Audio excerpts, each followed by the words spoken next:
Wybie returns as the hunt for slugs arrives in Coraline.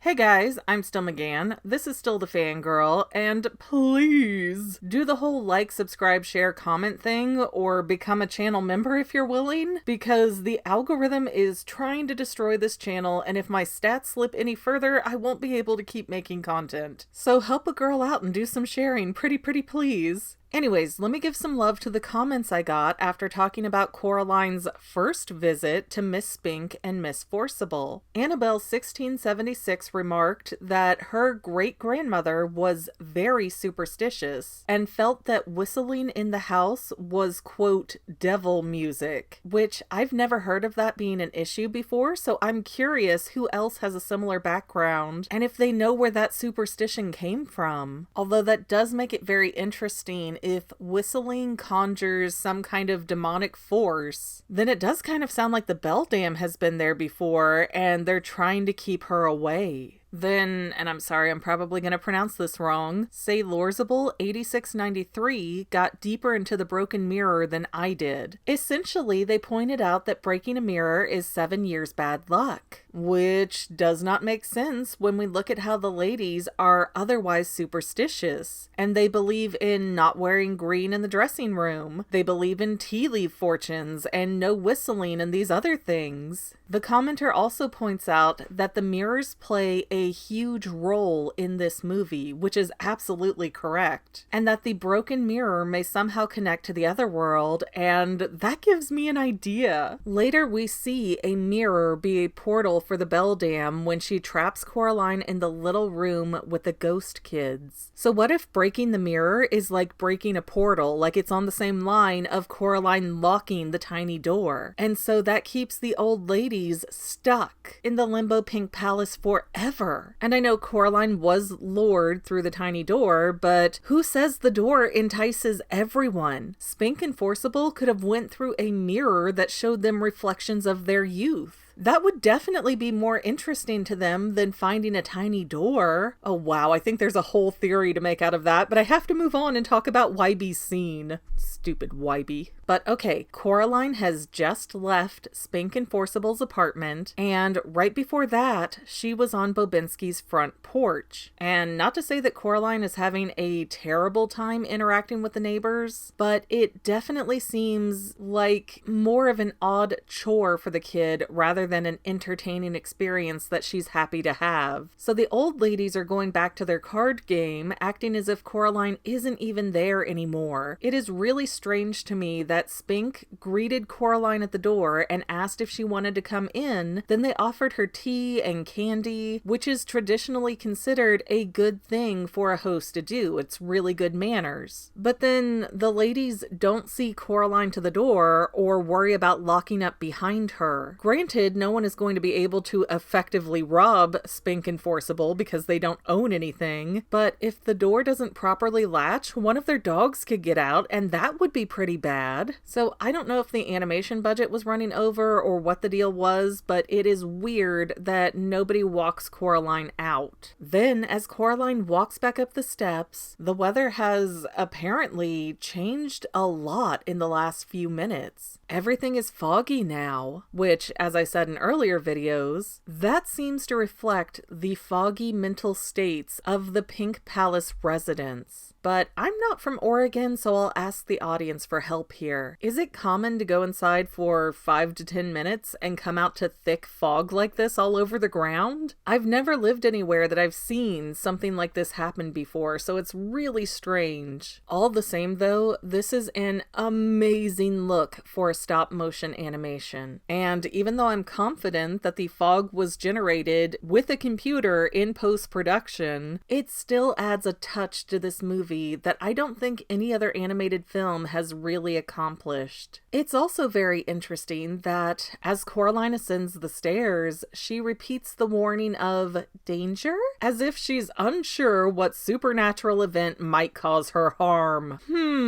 One neighbor just warned her about the little door, and the other neighbors warned her about a claw, but nah, that could be anything. Although saying danger and the very next thing on screen screen being Wybie is definitely not lost on me. I will never not insist that something is sinister about this kid and his behavior. And clearly, having learned nothing from before, Wybie is creeping around, bent down in the fog with his scary-looking face mask. And he doesn't say anything to Coraline to make her aware of his presence. But his mask makes a mechanical noise as Wybie turns the crank, and Coraline notices that and immediately looks annoyed. But Coraline also refuses to let Wybie win here. She plays dumb and jumps past Wybie as he's hiding in the fog. And then, as he tries to sneak up on her, Coraline grabs the trunk of the mask and rips it off his face, calling Wybie the village stalker, which is entirely fair to say. I mean, his grandmother doesn't want him near that house, and yet there he is anyways. And for some reason, the fog has come with him. Wybie had to have brought the fog in some way, because he wasn't in the yard a few minutes ago, and now he's there, ready to hunt for slugs. He'd have to know the fog was going to hit to get from his own house to the front of the Pink Palace that quickly. And as soon as Wybie gets unmasked, he's rubbing his hands together and looking nervous, which is even more suspicious. If Wybie were some jerk preteen boy attempting to terrorize Coraline for fun, he would come off more confident and have a so what type of attitude about getting caught. But Wybie seems really anxious that Coraline saw him. So he wasn't messing with Coraline from a psychological standpoint. He sincerely was stalking her for some reason. And so far, Wybie has shown up to tell Coraline about the well, to give her the doll, and now he's about to warn Coraline that the house is dangerous. Who exposits over people like this? The bad guys who are monologuing. Anyways, Coraline punches Wybie's arm and he whines about it, insisting he wasn't stalking Coraline, he was hunting banana slugs with the cat. And we know that's a blatant lie because his mask had the telescope pointed above the fog, not on the ground,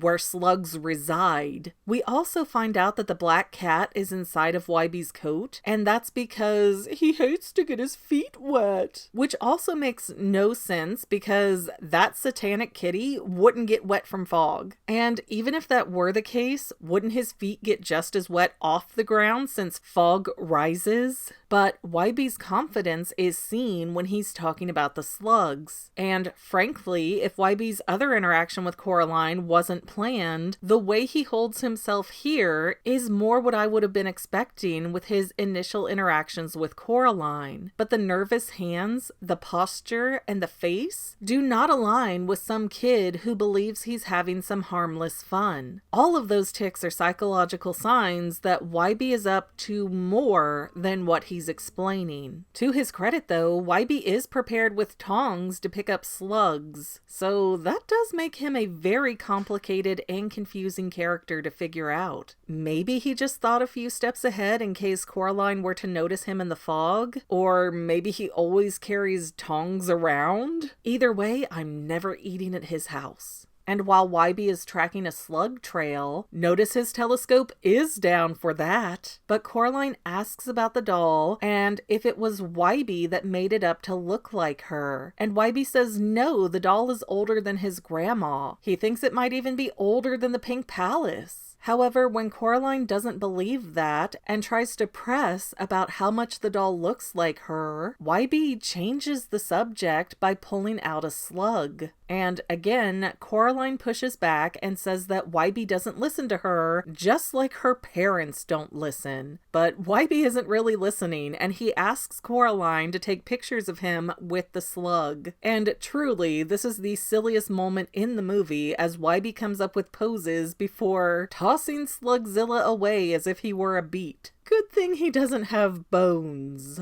Coraline is also warmed up a bit to Wybie. She's laughing about the pictures. And then Wybie starts rubbing his hands together again in that very nervous way. And he's doing this while explaining that his grandmother won't let him go inside the Pink Palace because she believes it's dangerous. So hold on. Now we have back-to-back-to-back danger warnings from all the people that Coraline has talked to today. Yet Coraline is still like, tra-la-la, let's pretend this doesn't apply to my situation. Maybe she kind of deserves what she gets here. But as Wybie continues, he explains that his grandmother had a twin sister who disappeared, and we see the black cat on the roof squinting his eyes. And when Wybie says his great aunt was believed to be stolen, the black cat looks back at the Coraline doll, which is currently in the window, and the cat growls. Now, this comes off like the cat is being protective of the children and he doesn't like the beldam. But that might not be the situation. To me, the cat squinting at Wybie seems like he's angry, that Wybie is saying too much. And when the cat growls, is that because he doesn't like the other mother, or because he doesn't like the doll? Who's to say? It might be the black cat's job to lure children to the other world, and this doll prevents him from fulfilling his obligations or getting some kind of reward for getting the kids.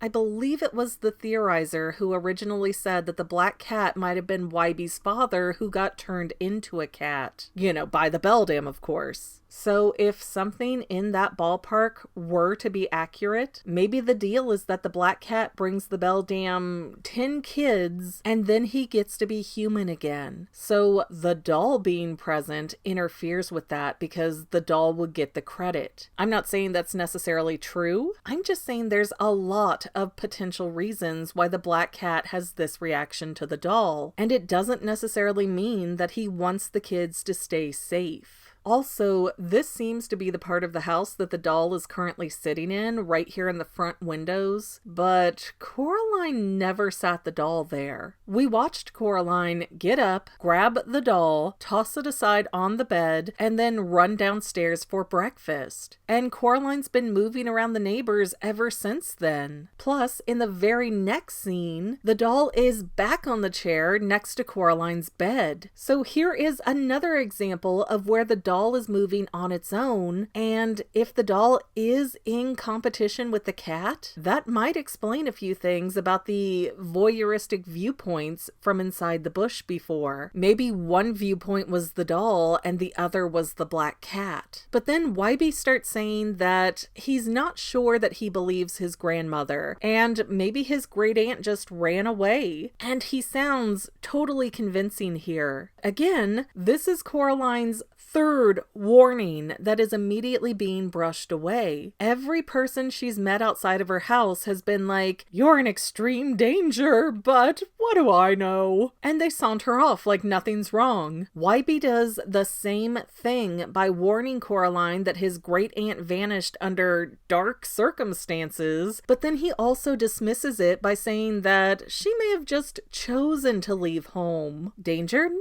danger. Danger, no danger. And before Coraline can demand any clarity, Wybie's grandmother calls for him and he takes off on his bike with the black cat on his back, leaving Coraline looking perplexed. But if that cat were genuinely worried about Coraline's safety around the doll, why would he leave the roof, let alone leave the vicinity? The cat could see every move the doll makes from those windows, and if he were being protective of the kids, that would be the move he should make. But instead, the cat rides Wybie away as if this is not a time-sensitive problem. And that is another nail in the coffin for me, that both Wybie and the black cat have to be serving the beldam in some way. But what do you think about this scene and the way Wybie's personality goes all over the place? I might be overthinking it, but that's literally my job. Happy holidays, folks. And to any of my members here on YouTube, a huge bottom of my heart thank you for all of your help and support. If you would like to become a paid channel member, there is a link in the description below. Thanks again, guys. Love you. Well, family members, we're almost done, but I want to invite you to hang out with me in some other places. I'm on Twitter and Instagram as my own personal self, and I have a Facebook page too, but I mostly just post photos photos over there. And sometimes people say, "Hey McGann, I want to mail you something. How do I do that?" Easy. Just click the About tab on my channel page, and my most current P.O. Box info will be right there. I also run another channel, The Family. It's really a hodgepodge channel where we might post anything. Oh yeah, and I also sell shirts and stickers and stuff with the Family and the Fangirl logos. If that is your cup of tea, I have a link in every description of every video. Finally, if you want to help out the Fangirl channel and make sure I'm putting out video essays for years to come, the best way you can help is by subscribing and watching more of my videos, whether they're new, old, whatever. Maybe even share one or two on social media, help spread the word. People who watch to the end of videos like you helps to tell the site, hey, this is a good video, we should recommend it to other people. So if you made it this far, leave me a comment of something like, hey, I made it to the end. Love ya. See you next time, family members. Bye.